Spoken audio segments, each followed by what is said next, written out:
Y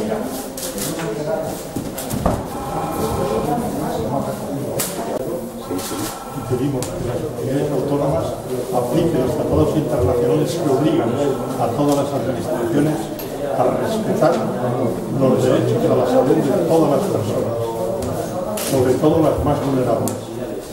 Es una protesta contra los recortes sanitarios que priva a las personas en situación de vulnerabilidad de su derecho básico a tener una salud pública que recoja la asistencia completa, no solo con los límites que está establecido la norma que limita esos derechos a situaciones excepcionales.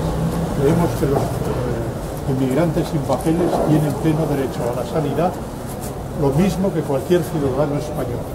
Pero además los recortes afectan también a personas en situación de especial vulnerabilidad.